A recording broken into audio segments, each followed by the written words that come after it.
Hi everybody, this is Kellyanne with Church Windows. I'm the organizer for today's webinar. Today we're going to go ahead and take a look at the August Tech Tips, which I have up on screen right now. That's what you should be seeing.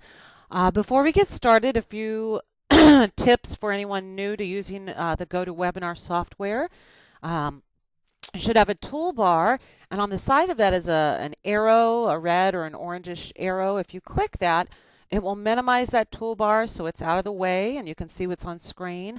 To open it back up, just click that arrow. There's different areas on your GoToWebinar toolbar. I did attach on the handouts area, put the tech tips there. If you click the plus by handouts, then you'll see the PDF of the tech tips that you can click on and then print out.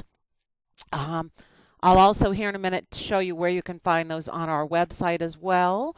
But I'm going to just cover the two-page tech tips for August for you. Also in the room today we have Rachel, and she's going to help answer any questions as I'm going over the tech tips. And then at the end of the webinar, we'll open the floor for questions that I'll then just read out loud and answer. We only have about 20 minutes for this webinar, so out of respect for everyone coming to learn or hear more or go into a little more depth about the August tech tips, if you don't mind, please keep your questions topical. If you have more in-depth questions about your data or something outside of the tech tip topics, then we'd be happy to answer questions on a support call, or you can email support as well. So without further ado, let's go ahead and take a look at the August Tech Tips. You should have received an email letting you know those are available. If you did not, then you might want to ask, around the office and see if someone else received those. If you're not sure what email is on file for your church for receiving tech tips, updates, important information from Church Windows, give us a call, and the ladies that initially answer the phone can check that information for you and make sure we have a current and correct email address. Now, tech tips, I'm showing them up on my screen. I think my mouth is trying to go faster than my brain, or vice versa. If you go to our website, go right to the home page, www.churchwindows.com. Along the left, under the support section, let me circle that here. Over here in support, right about the middle, we have Tech Tips Newsletter. Or some people prefer to access support along the top. Along the top, if you click on support, this is all of the information or the same things that are under the support link or support area along the left side. If you look here, the third thing down we have is tech tips. So if I click on view tech tips, that takes me to the tech tip page. And here I can see any of the tech tips from all the way back to July of 2014. But we're going to look at August, so to bring those up, you just click on where it says Download Now, and that opens up the PDF that I already had on screen. We don't need both of them, so we'll close one. Maybe. There we go. So let's go ahead and take a look at the tech tips. Again, if you didn't get a chance to print them out prior to this webinar, they are available on the handouts panel, or you can go right to our website, and I can show that again at the end of this webinar. August 2016 Tech Tips. Important announcement. Version 19.16.0 is out and available. We are no longer sending out CDs unless you specifically request those. Version 19 has some really neat features. There's a new thing called KidCheck. We do not own or create KidCheck. It's another company that we found will integrate with Church Windows, and it's a check-in system for checking kids into classes or even groups or events, however you want to use it. We'll talk a little bit about that further on down in the tech tips. There's also some new features in there as well, like transferring attendance. If you make mistakes and enter attendance to the wrong person, there's an easy way now to transfer incorrect attendance from one person to another. And there's also an advanced calculated column feature on one of the donation reports. Now, we're not going to go into those today, but there are some neat new features. We are continually having free webinars, and we will have some webinars that cover some of the new things in 19. Right here is a link to free online webinars. If you click on that, it takes you right to the page where you or maybe someone else signed you up for today's webinar. But this lists all of the current webinars. Got some past ones we need to get off there. But here we can see the August Tech Tips. So anything below that, anything above that is old, but things below that are newer, upcoming webinars. Right here, next Tuesday, we have a webinar showing KidCheck and how it works and how it integrates with Church Windows. So keep an eye on this page for new webinars and webinars showing you some of the neat new things in version 19. Now, if you have not received version 19 yet, we are emailing an email that has a download link within the email to the contact on file for your church. However, we're not emailing all of our customers all at once. We're doing it as staggered release. So some churches may have received it this week, some later in the week, some next week, but by the end of the month, you should have received an email about version 19 with a link to download that, instructions, and a what's new. If you are one of our cloud customers on Novel Aspect or VOS Virtual Office systems, you don't need to do anything for updates and service releases. Those companies, we send them the updates and service releases, and they apply those to your church windows automatically. So you may already have, I think both Novel and VOS, I believe they both have updated customers to version 19. I may be incorrect. I'm pretty sure Novel has. I'm not sure. I think I heard from Dan that VOS has as well. If you're a cloud customer and you don't see that yet, it should be installed soon. So again, version 19's here. You should get an email, or if you're on the cloud, you're updated automatically. If you have other questions about that, give us a call. But by the end of August, you should have received, or the contact for your church, if you're not a cloud customer, should receive an email with the download for version 19. All right, let's take a look at, whoops, let me get my clicking tool back. I had my pen. Close this and whoops, no, I just needed to hit back. I keep doing that. Here we go. So let's scroll on down and look at the next topic, KidCheck. I've been working here since 2007, I believe, almost 10 years. And I've heard since I started people wanting some kind of kiosk or check-in system for kids. That is here now. Version 19 introduces a third-party software. Again, we don't own it, but it's called KidCheck, and it integrates with Church Windows and allows you to set up a kiosk and with a phone number or a swipe for parents to check their kids into different areas of the church. If you want to take a look at that, we have links here to the actual KidCheck website.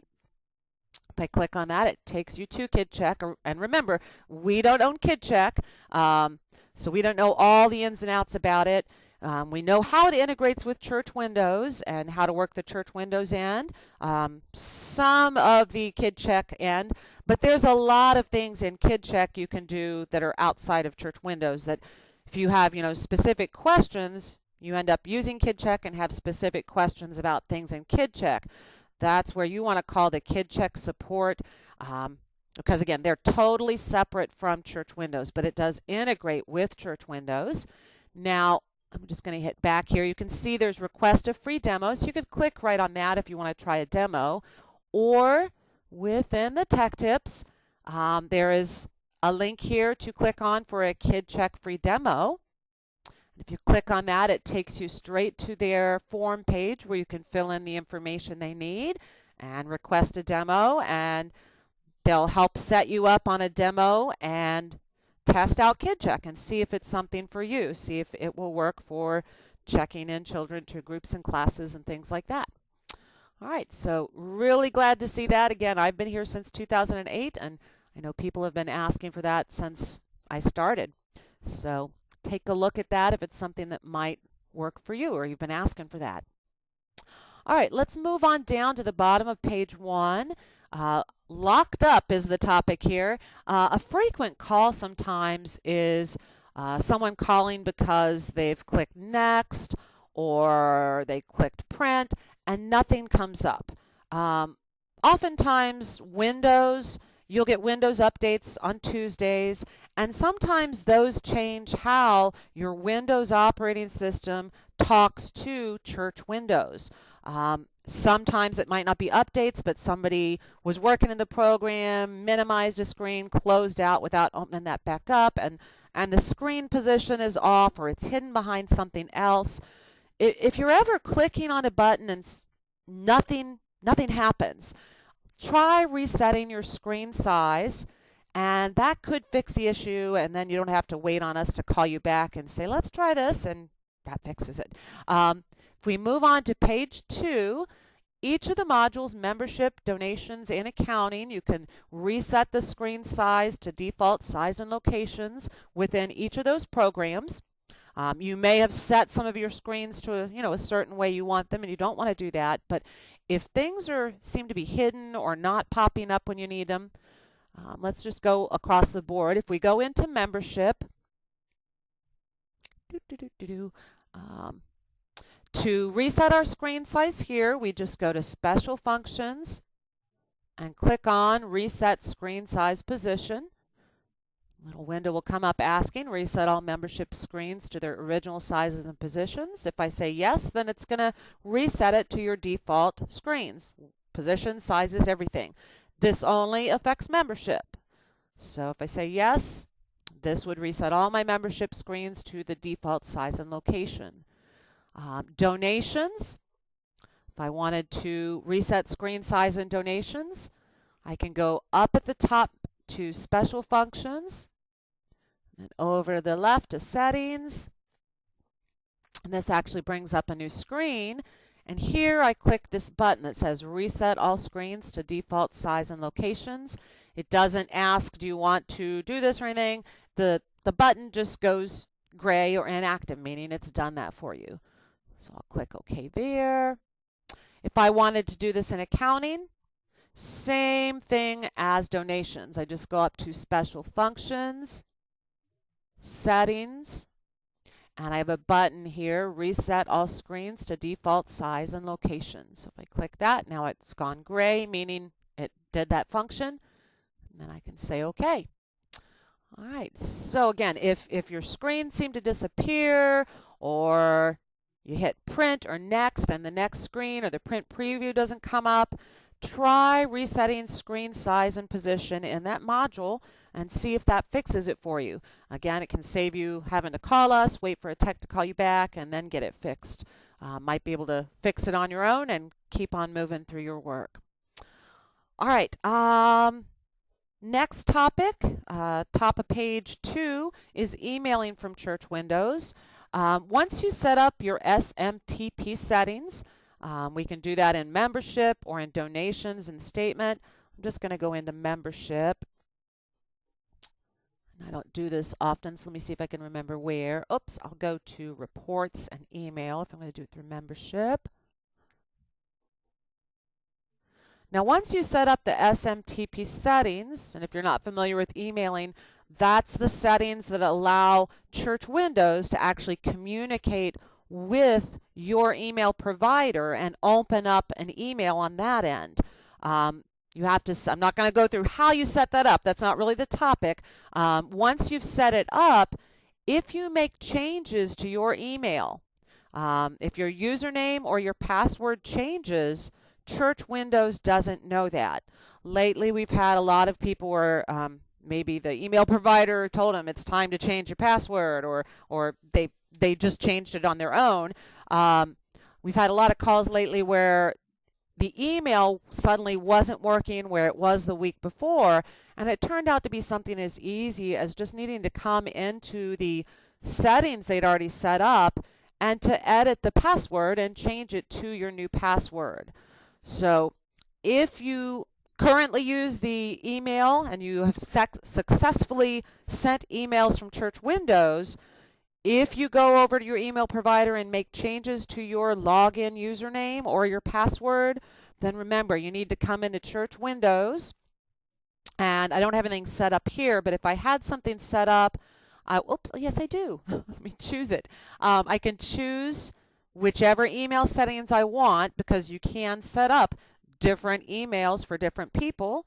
If Joe uses AOL and Sue uses Gmail, you can set up the different emails for the different people. You'd want to choose the actual email setting you need to edit, and then click this little pencil to edit it. And now I can go in and change my email username if I change that, password. Just remember, if you change things on your provider end for your email, Church Windows has no way of knowing that. So make sure you come in and edit your setup SMTP email settings. And then hopefully successfully you can send that email. All right, let's look at the next topic. Now this topic has been in, I think, the past 2 or 3 tech tips at the request of the more install error techs, Van and John and Jim.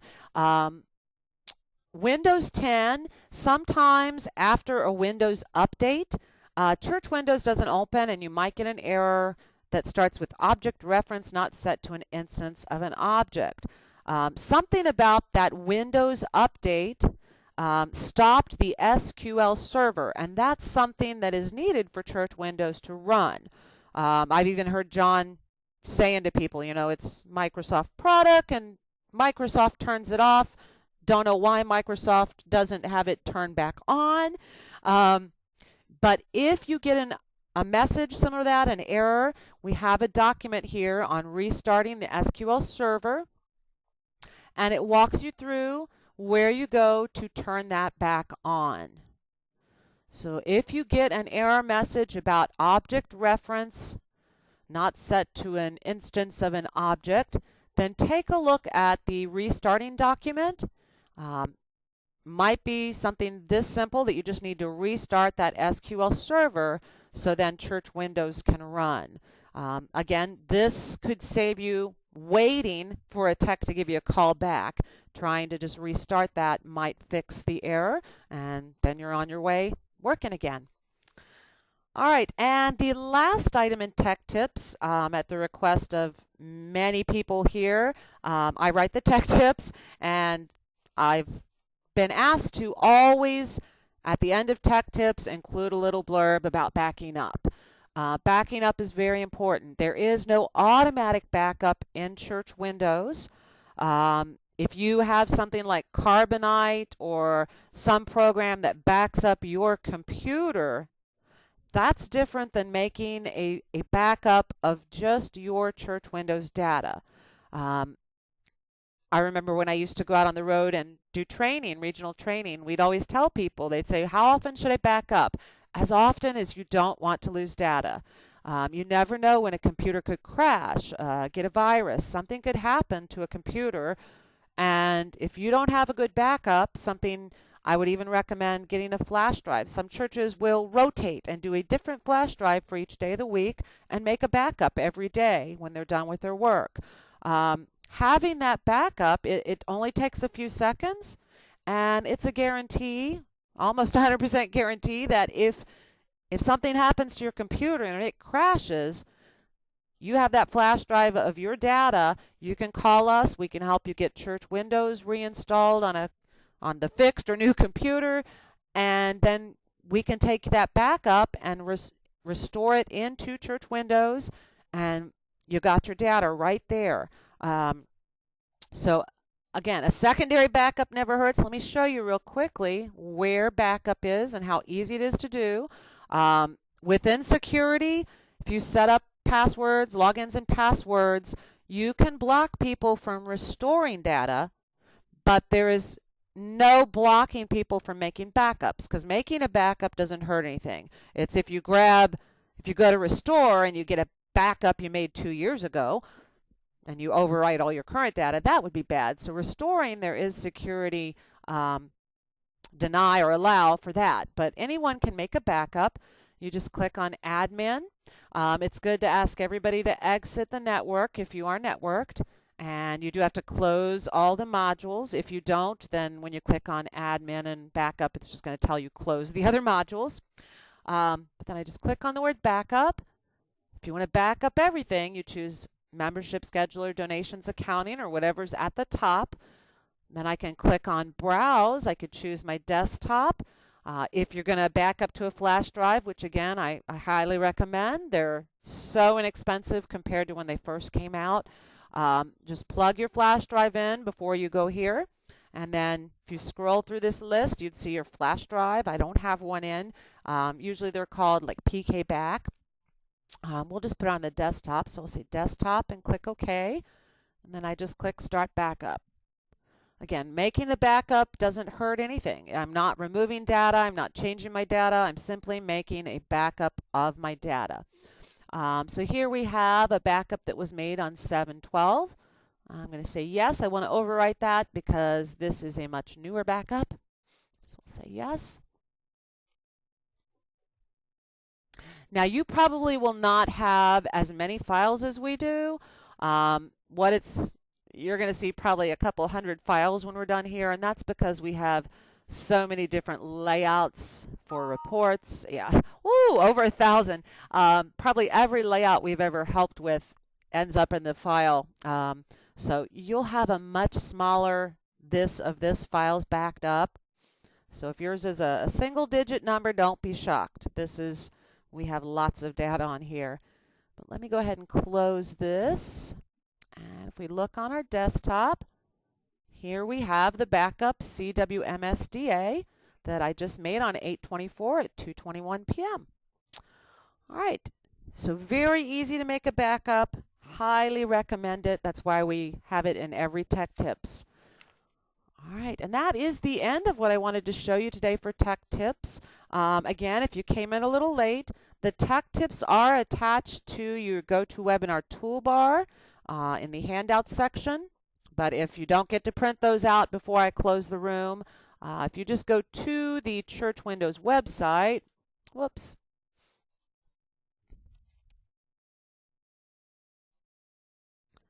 then either within support along the left, I can click on Tech Tip Newsletter, and that takes me to the Tech Tip page. Or at the top, I can click on Support, the tabs along the top. And then on the support page, click on Tech Tip Newsletter. And then right up here at the top, you see the most current, where you can click on Download Now, and that opens it up, and you can print it or save it or do whatever you want with it.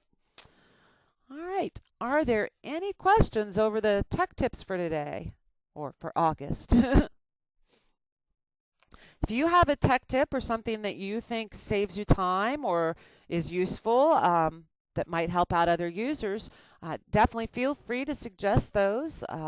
You can email those to support@churchwindows.com and just let them know it's a tech tip, and they'd pass it on to me.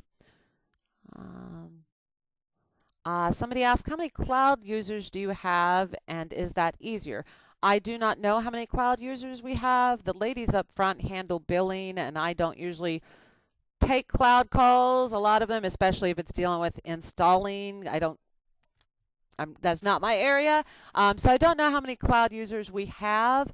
The program functions the same way on the cloud, so it's Church Windows still. It's just you're accessing it from any computer you like, and you're logging into VOS, and they host your data on their servers.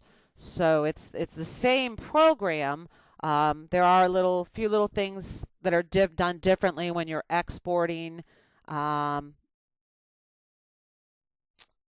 I don't know that It's not really easier or harder because it's the same church windows you would have on your regular computer. It's just hosted by another service.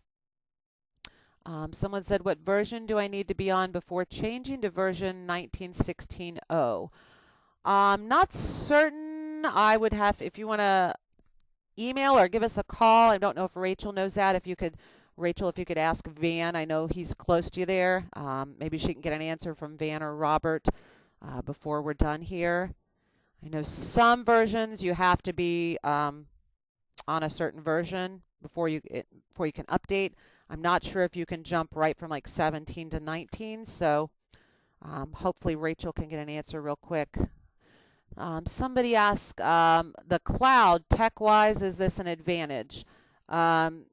I think the big advantage is you can access your data from any computer because you're going onto the internet, going to the VOS website, and then you have a login at the VOS website where you log in to pull up your church windows, desktop, and information.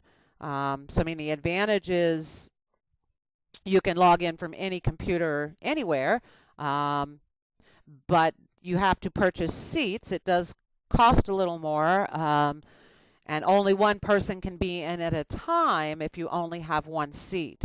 You might want to just give a call. Actually, if you look on our website, here we have Church Windows Web under Explore Church Windows. Gives you some more details about that. And I know at one point we did have where you could do a demo of it. Let's see if we do. I want to learn more. Yeah, I would fill that out, and then they would get back to you. But again, I'm not sure if they still do the demos. I know in the past you could do a demo of the web and see how you liked it. So I would, take a look at this page. It tells you some of the advantages and disadvantages. And then give us a call and talk to the ladies up front about pricing, or even fill out that I'm interested. And again, I'm not sure if they still do the demos. I know they did in the past, but you might be able to do a demo of the cloud to see if you like it. Okay, I see Rachel did get an answer. If you are going to version 19, you have to at least be on version 16. And you do have to have converted to donations and to accounting. If you own those modules, if you only own contributions, then you have to make sure you have converted to the newer donations, and the same for financial versus, well, newer accounting is not really new because that came out in 2007. So to say new accounting, it may be new for some people who are just now converting, but it's been out there for almost 10 years now. All right, more questions. If you're in the middle of typing, you might want to hit enter and then continue typing the rest, so I don't close the room before you get your question sent. But if there's no other questions, I'm going to go get lunch. All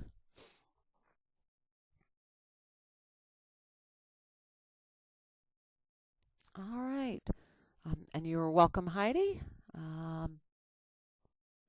Not seeing other questions, so I am going to go ahead and end our webinar for today.